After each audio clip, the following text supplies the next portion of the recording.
우리 다 같이 묵상 기도 드리심으로 수요 예배 하나님 앞에 드리겠습니다. 하나님은 영이시니 예배하는 자가 영과 진리로 예배할지니라. 아멘.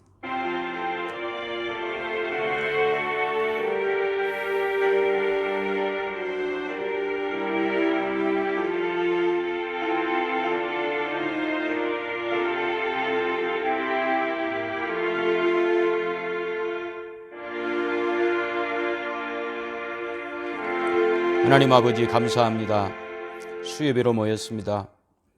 우리를 변함없이 사랑하시는 하나님 아버지의 그 사랑, 오늘 또 우리가 기억하며 하나님을 찬양합니다. 세상은 변합니다.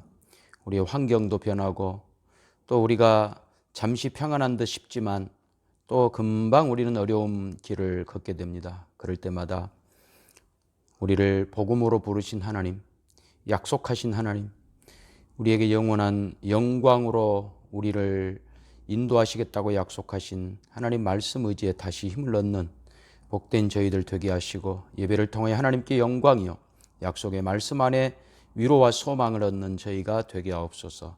예수님의 이름으로 기도하옵나이다. 아멘. 우리 다 같이 찬송가 457장 찬송입니다.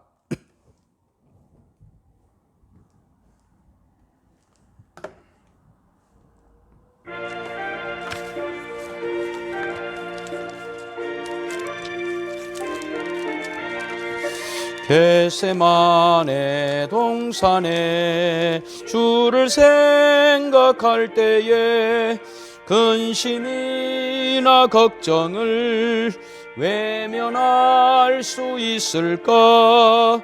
나를 항상 버리고 주를 따라가리라. 빌라도의 뜰에선 주를 생각할 때에 수치됨과 아픈 것 못 견딜 수 있을까? 길이 참고 묵묵히 주를 따라가리라. 갈보리산 올라간 주를 생각할 때에 나의 받는 괴로움을 비교할 수 없으리. 십자가를 지고서 주를 따라가리라. 무덤에서 부활한 주를 생각할 때에 환난이나 죽음도 두려울 것 없으리. 승전가를 부르며 주를 따라가리라. 아멘. 하나님 말씀 보겠습니다. 하나님 말씀은 빌립보서 1장 3절에서 11절까지 보겠습니다. 빌립보서 1장 3절에서 11절입니다.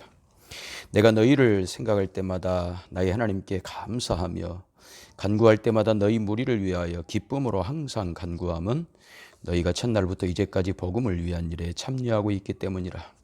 너희 안에서 착한 일을 시작하신 이가 그리스도 예수의 날까지 이루실 줄을 우리는 확신하노라.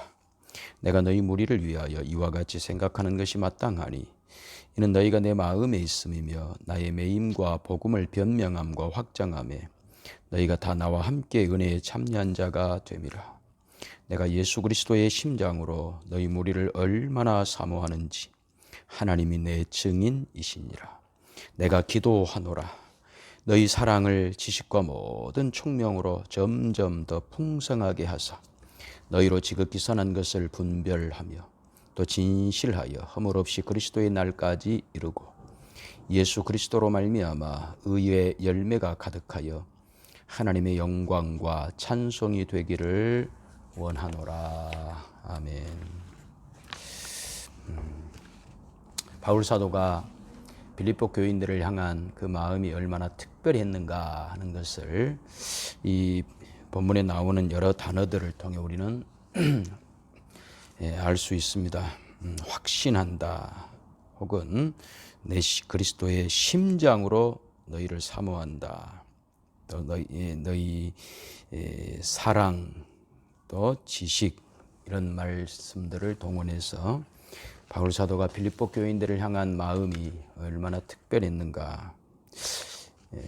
그만큼 빌립보 교인들이 믿음이 좋았고 다른 신자들에 비해서 그들의 믿음이 월등했기 때문에 바울이 빌립보 교인들을 사랑했을 것이다 라고 생각할 수가 있습니다.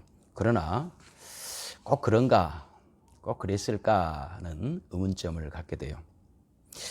왜냐하면 3절 내가 너희를 생각할 때마다 나의 하나님께 감사하며 간구할 때마다 너희 무리를 위하여 기쁨으로 항상 간구한다. 빌립보 교회를 생각할 때마다 기도한다. 그들을 위해서 기쁨으로 기도한다. 또 감사한다. 이런 말씀들을 보면 조금 다른 시각을 갖게 됩니다. 바울 사도의 마음에 빌립보 교인들이 깊숙이 자리 잡고 있는 것은 분명한 사실이었습니다. 그런데 그들을 그렇게 사모하고 사랑하고 이런 모든 근거가 하나님께서 그들을 묶어 주셨기 때문이라는 겁니다. 그래서 하나님께 감사한다. 하나님 앞에 기도할 때마다 기뻐한다. 이런 표현을 쓰고 있는 것이죠. 여러분, 왜 이런 해석이 가능하냐 하면 지금 바울 사도는 감옥에 있습니다. 빌립보 교인들도 상당히 어려운 상황에 처해 있었습니다. 그럼에도 불구하고 6절에 바울 사도가 이렇게 말합니다. 너희 안에서 착한 일을 시작하신 이가 그리스도 예수의 날까지 이루실 줄을 우리는 확신하노라. 이렇게 고백합니다. 그 말은 무슨 말이냐? 뒤집어 놓으면 지금 바울 사도나 빌립보 교회 성도들의 현실이 승리와 어떤 승리의 결과로서 무엇을 확인할 수 있는 상태가 못 된다 이런 뜻입니다. 그렇지 않습니까? 그러니까 바울 사도는 지금 어떤 마음이냐 하면 빌립보 교인들의 신앙적 미숙함 때문에 지금 초조해하고 있는 그런 상태라고도 볼 수가 있습니다. 그런가 하면 빌립보 교인들이 바울 사도를 볼 때 마음이 평안했을까요? 감사와 기쁨이 있을 수 있을까요? 그렇지 않습니다. 그들에게 복음을 전해서 그들의 인생을 통째로 바꾸어 놓았던 사도 바울이 지금은 감옥에 들어있다 이 말입니다. 여러분 이게 보통 일입니까? 정작 자기들은 이렇게 인생을 바꿔놓고 바울 사도 본인은 감옥에 들어가 있는 이것이 빌립보 교인들에게는 말로 다 할 수 없는 큰 시험으로 다가왔을 것입니다. 그러니까 빌립보 교인들이 처한 상황을 보거나 바울 사도가 지금 처해 있는 상황을 보거나 지금 그들은 기쁨도 없고 감사도 없고 평안도 없는 이제 그런 상태에 있다 이 말이죠. 여러분 오늘 설교가 왜 중요하냐? 이게 지금 2021년 3월 오늘을 살아가고 있는 우리 보편적 신자들의 마음 상태와 비슷합니다. 거의 똑같다고 해도 과언이 아닐 것입니다. 그런 점에서 교회란 무엇인가? 교회는 무엇 때문에 감사하고 무엇 때문에 기뻐할 수 있는 곳인가? 이렇게 물어본다면 하나님께서 그렇게 하셨기 때문에 우리는 기쁨과 감사를 가질 수 있습니다. 이렇게 대답할 수 있습니다. 하나님께서 무슨 일을 하셨습니까? 세상으로부터 우리를 복음으로 불러냈습니다. 그래서 복음으로 묶인 공동체가 되게 하셨습니다. 하나님의 이 뜻을 이루기 위하여 은혜로 묶여진 사람들, 이 사람들이 바로 신자고 빌립보 교회도 그렇고 오늘 우리 영광제일교회도 그렇고 이 땅에 있는 모든 교회가 다 마찬가지입니다. 그래서 7절 내가 너희 무리를 위하여 이와 같이 생각하는 것이 마땅하니 내가 너희 무리를 위하여 너희 무리 이게 빌립보 교회지 않습니까? 너희 무리를 위하여 이와 같이 생각하는 것은 너무나 당연하다. 너희 무리 빌립보 교회를 생각하니까 하나님이 하신 일이 생각나고 하나님께서 은혜로 묶어주신 공동체, 그 공동체를 생각하니 하나님이 하신 일에 대하여 감사하고 하나님께 기도할 때 기뻐할 수 있었다는 것이죠. 하나님이 너희를 교회로 묶으셨기 때문에, 나와 너희를 교회로 묶으셨기 때문에 현실적 보상이 없고 어떤 만족할 만한 결과가 우리 손에 없다 할지라도, 그러나 나는 얼마든지 하나님 앞에 감사하며 기쁨으로 기도할 수 있다, 이렇게 말하고 있습니다. 왜냐하면 지금 고난의 현실, 손에 잡히는 것이 아무것도 없는 이 비참한 상황이지만 하나님께서 바울 사도와 빌립보 교회를 묶으셨고 은혜의 공동체로 하나님 부르셨고, 그 하나님의 일하심에는, 후에 하나님의 일하심에는 어떤 잘못도 없고 지금 현실적 고난과 비교할 수 없는 영광스러운 하나님의 그 일하심, 그 결과가 있을 것이기 때문에 후회하지도 않고 피곤하지도 않고 절망하지도 않고 낙심하지도 않겠다. 나는 얼마든지 기쁨으로 하나가 되어 너희와 함께 가겠다. 이게 바울 사도의 고백입니다. 왜냐하면 바울 사도와 빌립보 교회의 성도들을 하나로 묶으신 하나님이 어떤 하나님이냐는 거예요. 그 하나님이 그 아들을 이 땅에 보내셔 우리를 구원하신 하나님이시다는 거죠. 그렇기 때문에 오늘날 우리가 교회에서 감사하고 기뻐할 수 있는 이유는 하나님이 우리에게 세상 것을 주셨기 때문인가? 세상의 보상을 허락하셨기 때문인가? 어떤 승리의 결과가 우리 눈앞에 있기 때문인가? 그렇지 않습니다. 오히려 모든 것이 시험이 될 수 있고 또 마음의 평안이 아니라 불안과 초조할 수밖에 없는 그런 상황 속에서도 우리는 감사하고 기뻐하는 것, 이것이 기독교의 신앙입니다. 사실 빌립보 교회는 마케도니아에 세워진 첫 번째 교회입니다. 당시 마케도니아라고 하는 이 지역은 정치적으로나 사회적인 어떤 환경이나 정신적으로나 전혀 기독교에 우호적이지 않았습니다. 많은 우상들이 있었습니다. 반기독교적 사상들, 그런 정신들이 정치, 사회 곳곳에 다 영향을 미치고 있는 그런 시대였습니다. 그런데 그곳에 하나님께서 바울 사도를 보내서 복음을 전하게 하셨습니다. 그래서 교회가 세워지겠습니다. 그리고는 바울을 감옥에 가두어 버리신 겁니다. 여러분, 보통 상황입니까? 정말 아슬아슬한 그런 상황 아닙니까? 그런데 바울 사도가 감옥에 갇혀서 들려오는 말들을 들어보니까 다 마음을 불안하게 하고 초조하게 합니다. 빌립보 교회의 형편이 쉽지가 않습니다. 그러니 바울 사도도 감옥에서 낙심하고 빌립보 교인들도 지금 낙심하고 서로 상호 간에 불안하는 그런 상황이었다, 이 말입니다. 이런 상황에서 감사와 기쁨을 논하고 있습니다. 은혜와 확신과 사랑을 말하고 있습니다. 7절, 그래서 내가 너희 무리를 위하여 이와 같이 생각하는 것이 마땅하니 이는 너희가 내 마음에 있음이며 나의 매임과 복음을 변명함과 확정함에 너희가 다 나와 함께 은혜에 참여하는 자가 되었다. 이는, 왜 나는 이와 같이 너희 무리를 생각할 때마다 이렇게 생각하는 것이 마땅하냐 하면, 너희가 내 마음에 있음이며 나의 매임과 복음을 변명함과 확정함에 너희가 다 나와 함께 은혜에 참여하는 자가 되었기 때문이다. 이 말이 무슨 말입니까? 지금 이 모든 상황의 주도권이 바울 사도에게 있지도 않고 빌립보 교인들에게 있지도 않고 하나님께 있다, 이 말입니다. 하나님. 그래서 하나님의 선하신 뜻, 하나님의 선하신 능력으로 하나님이 이렇게 만드셨다는 거예요.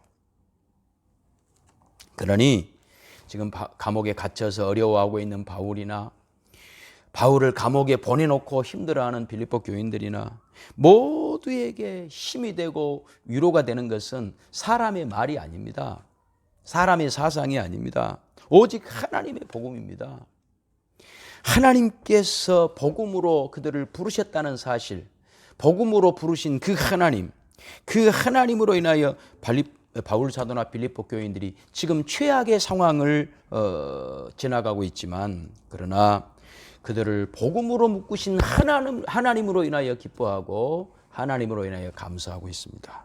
여러분, 대단한 이야기입니다. 이거 보통 이야기가 아닙니다. 세상 어느 곳에도 없는 이야기입니다. 바울 속에 있는 이 불안감마저도 하나님의 인도하심과 선하심과 하나님의 은혜의 능력이 압도해버리는 겁니다. 이것이 기독교입니다. 바울 사도는 실제로 빌립보 교인들을 정말 사랑했습니다. 여기 나온 표현 그대로 너희가 내 마음에 있다. 내가 예수 그리스도의 심장으로 너희 무리를 얼마나 사랑하는지 하나님이 내 증인이시다. 8절. 이런 말씀들은 정말 실제로 바울 사도가 빌립보 교회를 그렇게 사랑한 거예요. 그런데 이 사랑의 근거가 어디 있느냐? 예수님께서 제자들을 사랑하신 그 사랑에 있었던 것이죠.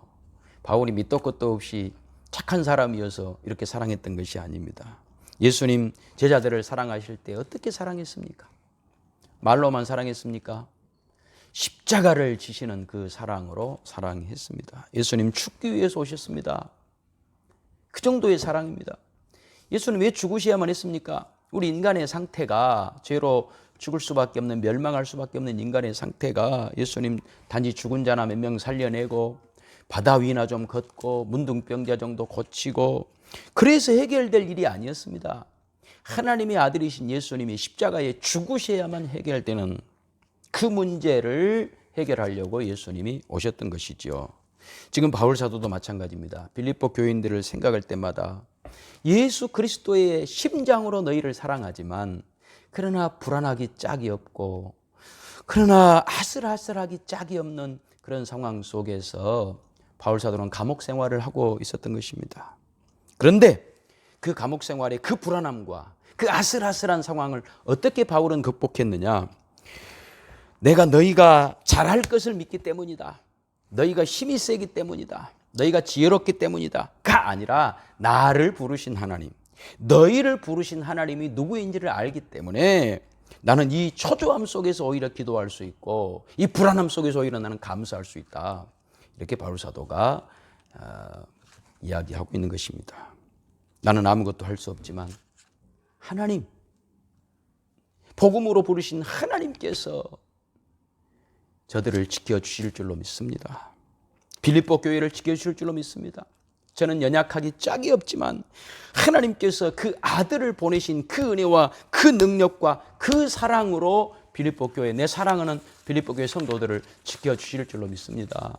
바울 사도 이렇게 고백했던 것입니다. 그렇기 때문에 기독교 신앙의 핵심은 몇 번을 강조해도 지나침이 없이 은혜입니다. 은혜. 기독교 신앙의 핵심은 은혜입니다. 우리의 죄를 해결받을 길은 은혜밖에 없습니다. 여러분, 어떤 선이나 악이나 이런 것과는 도무지 그런 것으로 해결할 수 없는 우리 어떤 선과 악에 대한 판단 능력, 우리의 선택 능력, 그런 것이 아무런 힘도 발휘할 수 없는 그런 상태에 처해 있는 우리 인간, 그 인간 하나님께서 은혜로 구원하신 것입니다. 그래서 은혜를 빼앗겨 버리면요, 우리는 다시 율법주의로 돌아가게 됩니다. 그러면 기독교는 설 자리를 잃게 되는 것입니다. 그래서 9절 보시면 내가 기도하노라 너희 사랑을 지식과 모든 청명으로 더욱더 점점 더 풍성하게 하사 너희로 지극히 선한 것을 분별하며 또 진실하여 허물 없이 그리스도의 날까지 이루고 예수 그리스도로 말미암아 의의 열매가 가득하여 하나님의 영광과 찬송이 되기를 원하노라. 이 사랑을 말해요. 내가 너희를 기도하노라 너희 사랑을 지식과 모든 총명으로 점점 더 풍성하게 하사 너희로 지극히 선한 것을 분별하며 이렇게 말합니다. 그러니까 사랑이라고 하는 것은요, 은혜 위에서만 가능한 겁니다. 그러니까 사랑이 다만 진심만 갖고 있는 건 아니에요. 진심만 가지고 사랑한다면 사람 여러 잡습니다. 내가 너를 진심으로 그렇게 사랑하는데 내 마음을 몰라줘. 이렇게 이제 사랑이 빗나갈 수 있어요. 그러니까 바울 사도는 빌립보 교회를 사랑했는데 그 사랑의 근거가 뭐냐? 은혜라는 거죠. 예수 그리스도의 은혜로부터 나온 그 사랑, 십자가의 사랑, 죽기까지 낮아진 사랑. 그렇기 때문에 이 사랑을 지식과 모든 총명으로 점점 더 풍성하게 하사 너희로 지극히 선한 것을 분별할 줄 아는 사랑. 그러니까 우리 기독교의 사랑이라고 하는 것은 말만의 사랑이 아니고 진심만을 토로하는 그런 사랑이 아닙니다. 실제적인 사랑입니다. 실제로 일어난 사건으로서의 사랑. 그렇기 때문에 빌립보서 2장 1절에 이렇게 말해요. 그러므로 그리스도 안에 무슨 위로나 권면이나 사랑이 무슨 그러므로 그리스도 안에 무슨 권면이나 사랑이 무슨 위로나 성령이 무슨 교제나 긍휼이나 자비가 있거든. 마음을 같이하여 같은 사랑을 가지고 뜻을 합하며 한 마음을 품어 아무 일에든지 다툼이나 허영으로 하지 말고 오직 겸손한 마음으로 각각 자기보다 남을 낫게 여기고 각각 자기 일을 돌볼 뿐더러 또한 각각 다른 사람들의 일을 돌보아 나의 기쁨을 충만하게 하라. 무슨 말입니까? 좋은 일 할 때 조심하라는 거예요. 좋은 일 할 때 진심이다 라고 하면서 그 결과가 사랑으로 은혜로 안 갈 수가 있다는 거죠. 그래서 5절 너희 안에 이 마음을 품으라 고 그리스도 예수의 마음이니. 이런 분별력, 이런 지혜, 이런 총명이 우리에게 필요한 거예요. 이게 예수 그리스도의 은혜라고 하는 그 근거 위에 이루어지고 있는 좋은 일인가에 대한 분별력이 요구되고 있는 것이죠. 그래서 6절 그는 근본 하나님의 본체시나 하나님과 동등됨을 취할 것으로 여기지 아니하시고 오히려 자기를 비워 종의 형체를 가지사 사람들과 같이 되셨고 사람의 모양으로 나타나사 자기를 낮추시고 죽기까지 복종하셨으니 그 십자가에 죽으심이라. 여러분 지금 이런 말씀들은요 그냥 어떤 그 거창한 어떤 울림이라든지 어떤 구호 이렇게 써먹어서는 안 됩니다. 이것은요 단지 멋있는 소리가 아니에요. 아까 말씀드렸듯이 빌립보 교회의 상황, 바울 사도의 상황을 보면요 이게 굉장히 다른 뜻으로 다가올 수 있습니다. 지금 바울이나 바울 사도나 빌립보 교회는 수많은 오해, 수많은 죽음의 위협, 수많은 절망, 그 상황 속에 가장 어려운 비참한 현실을 지나가고 있습니다. 승리를 장담할 수 없습니다. 내일 무슨 일이 일어날지 모릅니다. 내일 죽음이 그들에게 닥칠지 모르는 그런 상황입니다. 그럼에도 불구하고 바울 사도와 빌립보 교회는 복음을 확정하고 변명하는 일로 부름받았다고 그렇게 말합니다. 그러니까 그 말이 무슨 말이냐? 지금 이 참담한 상황 속에서 너희를 살게 하는 근거가 무엇이냐? 라고 하는 질문에 대한 답으로서 이런 말을 하고 있는 거예요. 너희는 무엇 때문에 신앙생활을 유지하느냐? 너희는 지금 무엇으로 지탱하고 있느냐? 너희는 어디에 삶의 의미를 두고 지금 당장 죽어도 죽을 수밖에 없는 그런 고통스러운 환경을 도대체 무엇이 근거가 되어 이 상황 속에 너희가 살아가느냐? 그 힘이 무엇이냐? 이 많은 억울함들을 딛고 일어설 수 있는 근거가 도대체 무엇이냐? 너희는 무엇 때문에 사느냐? 이 말입니다. 무엇 때문에 지금 살고 있느냐? 이 질문에 대한 답으로서의 이 내용입니다. 여러분, 복음은 우리에게 이렇게 묻습니다. 너 지금 이 믿음 때문에 죽을 수 있느냐? 그 죽음이라고 하는 게 세상적으로 볼 때는 실패입니다. 망하는 것입니다. 지는 것입니다. 비참한 것입니다. 그러나 그 죽음이 끝이 아니라는 거죠. 이것이 기독교입니다. 예수님의 십자가의 죽으심이 실패였습니까? 그는 털 깎는 자 앞에 잠잠한 어린 양처럼 그 입을 열지 아니하였도다. 예수님 하나님의 아들이셨지만 잠잠히 십자가를 지셨습니다. 죽으셨습니다. 이것이 신앙입니다. 여러분 초대교회는요 늘 승리만 있었던 것이 아닙니다. 사도들이 한번 설교하니까 3,000명, 5,000명 회개하고 돌아오는 그런 큰 부흥만 있었던 것은 아닙니다. 매일매일 그들은 목숨을 걸고 신앙생활을 했습니다. 그래서 바울 사도가 그런 고백을 고린도후서 11장에 하지 않습니까? 나는 수많은 동족의 위험, 이방인의 위험, 각종 위험들 앞에 노출되었다고 고백했습니다. 당시 예수 믿는 사람들은 유대인들에게는, 동족인 유대인들에게는 배신자 취급을 받았고 이방인들에게는 이단 취급을 받았습니다. 여기도 못 끼고 저기도 못 끼는 그런 상황. 어느 누구도 기독교의 편이 되어주지 않았습니다. 당시 어떤 정치 세력도 기독교인들에게 우호적이지 않았습니다. 로마에 사는 기독교인들은 오죽했으면 지하 무덤 카타콤이라고 하는 곳에 가서 숨어서 생활했습니다. 죽으면 거기 그냥 죽어서도 나오지 못합니다. 장사됩니다. 그럼에도 그들은 신앙생활을 포기하지 않았습니다. 왜 그랬을까요? 하나님이 은혜로 그들을 부르셨기 때문에.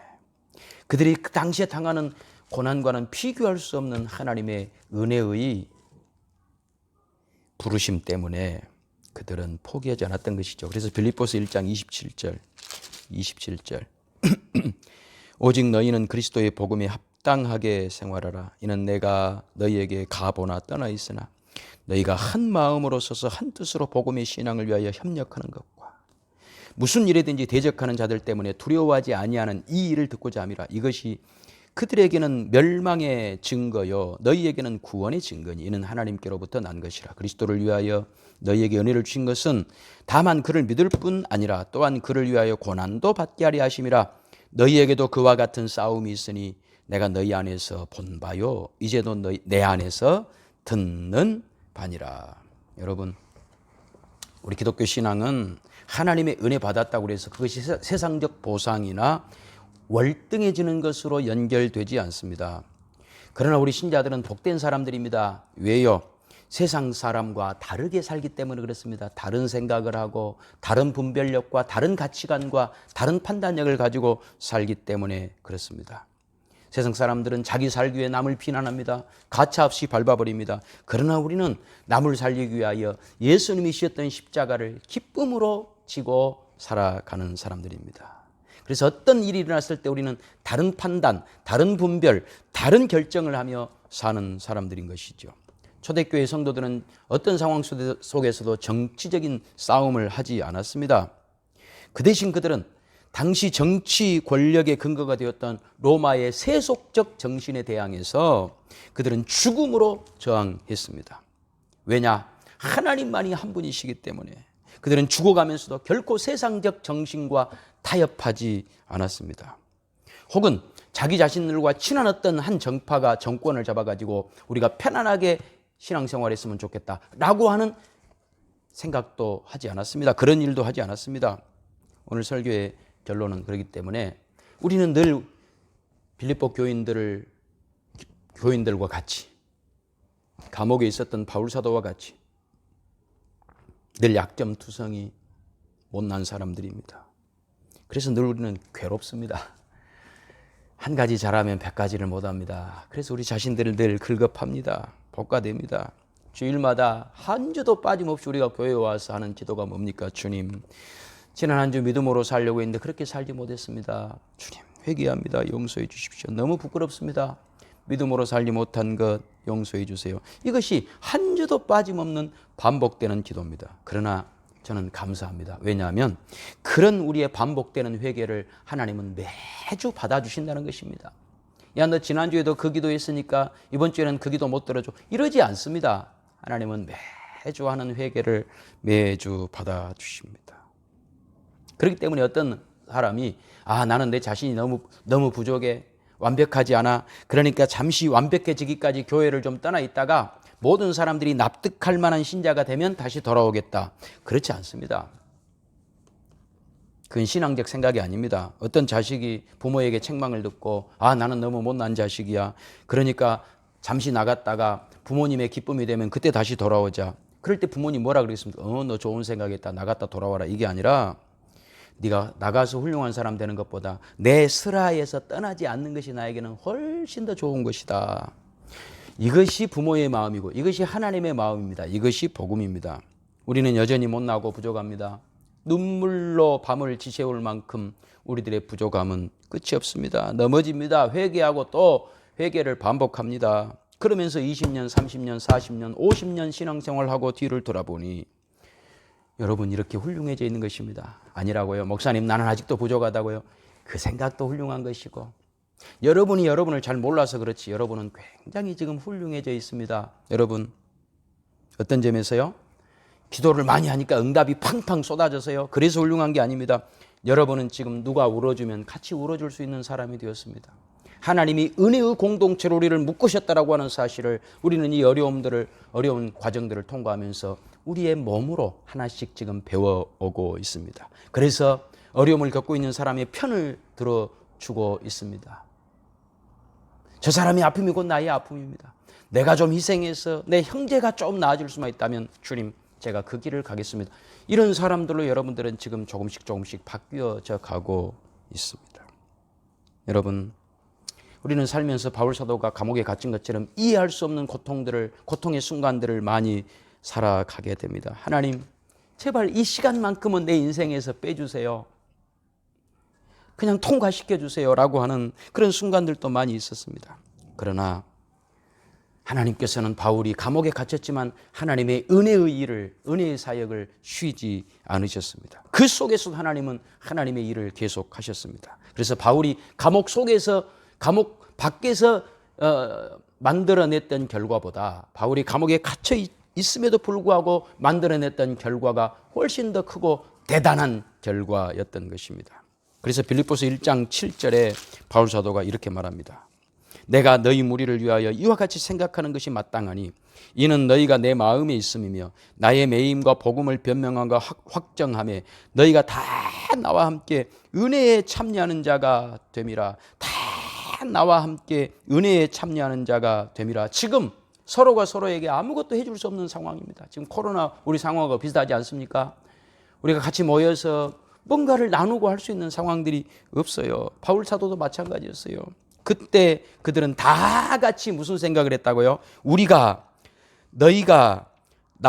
다 나와 함께 은혜에 참여하는 자가 되었다.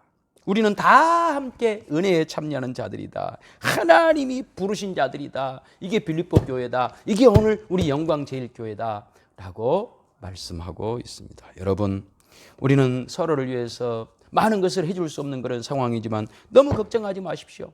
바울이 빌립보 교회를 위해서 해줄 수 있는 것이 없고 빌립보 교회가 바울을 위해서 해줄 수 있는 것이 없는 그런 아슬아슬한 상황이었음에도 불구하고 하나님께서는 은혜로 그들을 부르셨고 은혜로 묶으셨기에 최고의 결과를 만들어내셨습니다. 이것이 교회입니다. 이것이 우리 영광제일교회입니다. 우리는 우리가 모여서 만들어낸 교회가 아닙니다. 하나님이 우리를 은혜로 부르셔서 묶으셔서 만드신 교회. 그러니 낙심하지 마십시오. 그러니 포기하지 마십시오. 영광제일교회 성도라고 하는 그 이름에 담긴 하나님의 은혜를 기억하십시오. 하나님의 사랑을 기억하십시오. 하나님의 복주심과 하나님께서 반드시 승리케 하실 그 하나님의 계획, 하나님의 능력, 하나님의 사랑 기억하시면서 어렵고 힘든 모든 순간들을 믿음으로 살아내시는 복된 여러분 되시기를 주님의 이름으로 축원합니다. 기도하겠습니다. 하나님 아버지 감사합니다. 빌립보 교회 바울 사도 서로가 서로에게 아무것도 해줄 수 없는 상황이지만 그럼에도 그들은 기뻐하고 감사했던 까닭은 하나님께서 우리를 다 같이 하나님의 은혜로 부르셨다. 하나님의 은혜에 참여하게 하셨다. 그러니 하나님의 은혜가 우리가 만들어내지 못하는 엄청난 결과를 만들어낼 것이니 낙심하지 말자, 포기하지 말자, 좌절하지 말자, 믿음 안에 살아가자. 서로 격려하고 위로했던 것처럼 그 위로가 오늘 우리 영광제일교회 하나님께서 부르셔서 묶으신 우리 믿음의 공동체 사랑 우리 형제들의 우리 자매들의 심령 속에 충만하게 역사옵소서. 예수님의 이름으로 기도하옵나이다. 아멘. 찬송가 440장 찬송입니다.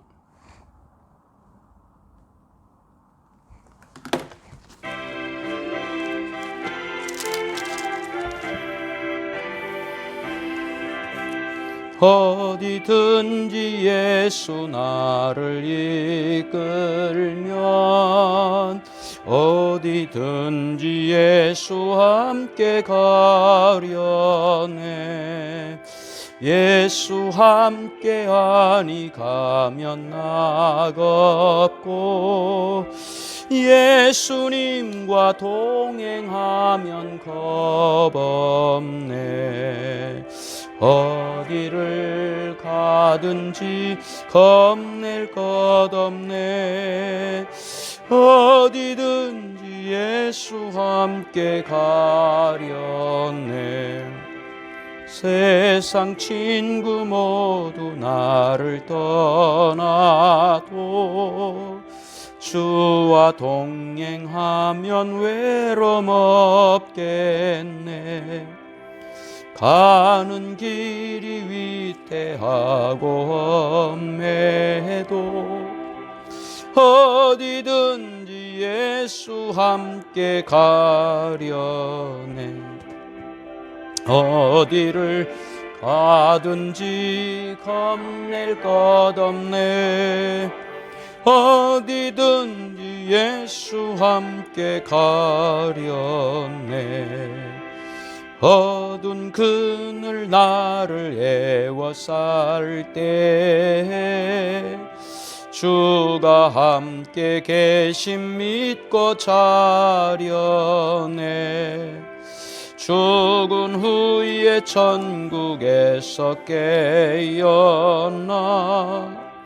예수 함께 길이 살리라. 어디를 가든지 겁낼 것 없네. 어디든지 예수 함께 가려네. 주님 가르친 기도 드리겠습니다. 하늘에 계신 우리 아버지여, 이름이 거룩히 여김을 받으시오며 나라의 임하옵시며 뜻이 하늘에서 이룬 것 같이 땅에서도 이루어지이다. 오늘날 우리에게 일용할 양식을 주옵시고 우리가 우리에게 죄 지은 자를 사하여 준 것 같이 우리 죄를 사하여 주옵시고 우리를 시험에 들게 하지 마옵시고 다만 악에서 구하옵소서. 대개 나라와 권세와 영광이 아버지께 영원히 있사옵나이다. 아멘.